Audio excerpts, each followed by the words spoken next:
উত্তরের উত্তাল সমুদ্রের মাঝখানে একটা দেশ আছে, যার চারপাশে নেই কোনো ভূমি, নেই কোনো সীমান্ত, আছে শুধু জল আর লোহার কাঠামো। বিশ্বের মানচিত্রে এমন এক ক্ষুদ্র দেশ, যাকে অনেকে সমুদ্রের মাঝে লুকানো রাজ্য বলে। জনসংখ্যা মাত্র কয়েকজন, কিন্তু দাবি করে তারা একটি স্বাধীন রাষ্ট্র। সে দেশটি তৈরি হয়েছিল দ্বিতীয় বিশ্বযুদ্ধের সময়ে এক পরিত্যক্ত দুর্গের উপর। কিন্তু প্রশ্ন হলো, এটা কি সত্যিই একটা দেশ, নাকি এক দুঃসাহসিক কল্পনা যা আন্তর্জাতিক আইনকেও চ্যালেঞ্জ করেছে? চলুন আজ খুঁজে বের করি এই ছোট্ট রাজ্যের পেছনের আসল ইতিহাস এবং জানি কেমন করে সমুদ্রের বুকে গড়ে উঠল বিশ্বের সবচেয়ে অদ্ভুত দেশ। দেশটির নাম কি, কারা বাস করে সেখানে, এবং কিভাবে চলে তাদের জীবন? হ্যালো বন্ধুরা, রহস্যপথের আরও একটি নতুন এপিসোডে স্বাগতম। এটাই বিশ্বের একমাত্র সবথেকে ছোট দেশ। এই দেশটি মাত্র দুটো পিলারের উপর দাঁড়িয়ে আছে গভীর সমুদ্রের মাঝখানে। এই দেশটি দেখে আপনার কাছে হাস্যকর মনে হলেও এই দেশে যেতে আপনার পাসপোর্ট এবং ভিসা থাকতে হবে। আপনি জানলে অবাক হবেন যে এদেশের নিজস্ব মুদ্রাও রয়েছে।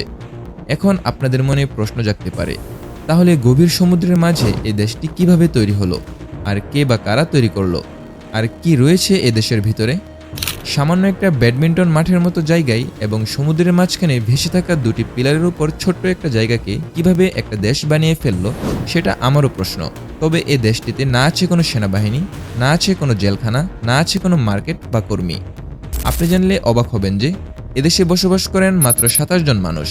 এজন্য কোনো জেলখানার প্রয়োজন নেই এখানে। কে অপরাধ করবে বা কাকে জেলে দেবে? এখন আপনার মনে প্রশ্ন জাগতে পারে, আদৌ কি আছে এমন দেশ, নাকি শুধুই গল্প? তাহলে চলুন জেনে নেই এর আদ্যপান্ত। অদ্ভুত ও রহস্যময় এ দেশটির নাম সিল্যান্ড। এর আয়তন মাত্র 550 বর্গ কিলোমিটার, যা একটা মোটামুটি বড় ফেরির মতো। তবে আশ্চর্যের বিষয় হলো, এ দেশটি সাগরে ভেসে থাকে না, বরং দাঁড়িয়ে আছে দুটি পিলারের উপর। আপনি যদি এ দেশ থেকে চারপাশে তাকান, তাহলে কয়েক কিলোমিটারের মধ্যে কোনো দ্বীপ বা ঘরবাড়ি দেখতে পাবেন না। চারদিকে শুধু পানি আর পানি। আপনি যদি এ দেশটি ভ্রমণ করতে চান, তাহলে আপনাকে যেতে হবে হেলিকপ্টারে করে অথবা বিশেষ কোনো নৌকায়। এ দেশটির উপরের অংশে হেলিকপ্টার ল্যান্ড করার মতো জায়গা রয়েছে। তবে অবাক করার বিষয় হলো, আপনি চাইলেই এদেশে যেতে পারবেন না। আপনাকে এদেশে যেতে হলে দরকার পড়বে সে দেশের ভিসার। আপনি চাইলেই ঘরে বসে অনলাইনের মাধ্যমে সে দেশের ভিসার জন্য আবেদন করতে পারবেন।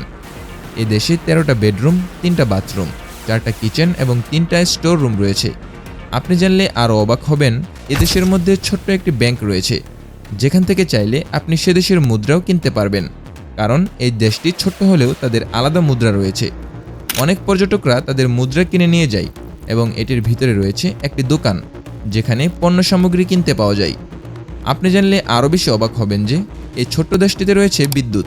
সেখানে থাকা কিছু সোলার প্যানেল এবং জেনারেটর থেকে তারা বিদ্যুৎ উৎপন্ন করে এবং তারা ব্যবহার করে। এই দেশটা ছোট হলেও আপনি যদি চান সে দেশের নাগরিক হতে, তাহলে আপনি এদেশের নাগরিকত্ব কিনতে পারবেন মাত্র 50,000 টাকার মাধ্যমে।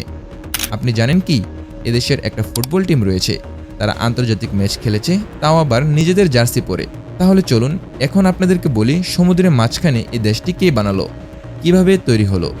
দ্বিতীয় বিশ্বযুদ্ধের সময় ব্রিটেন সমুদ্রের মাঝখানে একের পর এক প্ল্যাটফর্ম বানায় শত্রুদের ঠেকানোর জন্য। এর মধ্যে একটি ছিল এই সিল্যান্ড। এটা মূলত ইংল্যান্ডের উপকূল থেকে 12 কিলোমিটার দূরে সমুদ্রের মাঝখানে দুটি পিলারের উপর অবস্থিত, যা দ্বিতীয় বিশ্বযুদ্ধের সময় মিলিটারি বাহিনীর একটি ফোর্ট। যুদ্ধ শেষ হলে মিলিটারি বাহিনী এই ফোর্টটাকে রেখে চলে যায়।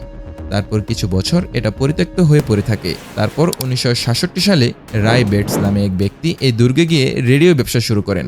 মানে সে রেডিওতে গান বাজাতো। তারপর ব্রিটিশ সরকার তাকে বাধা দেয়। ঠিক তখনই সে তার পরিবার নিয়ে সেখানে বসবাস শুরু করে। আর কিছুদিন পর সে ঘোষণা দেন, From today, Sealand is an independent state. এই জায়গাটা একটা স্বাধীন দেশ, এবং নাম রাখেন সিল্যান্ড। এবং এই লোক নিজেকে সেখানকার রাজা বলে দাবি করেন। 1974 সালে ব্রিটিশ নেভি আসে, তাদেরকে সরাতে চায়।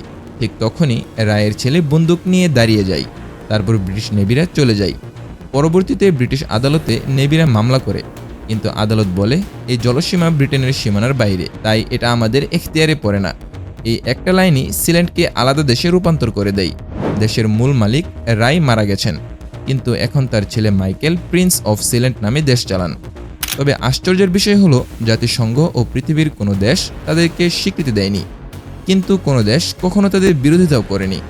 তো এই ছিল আমাদের আজকের ছোট্ট আয়োজন সিল্যান্ড দেশ সম্পর্কে। তো বন্ধুরা, এই দেশ সম্পর্কে আপনার কি মূল্যবান মতামত অবশ্যই কমেন্ট করে জানাবেন। এমন আরও রহস্য ও রোমাঞ্চকর ভিডিও পেতে রহস্যপদ চ্যানেলটি সাবস্ক্রাইব করুন। দেখা হচ্ছে নতুন কোনো এপিসোডে। ততক্ষণ পর্যন্ত ভালো থাকুন। আল্লাহ হাফেজ।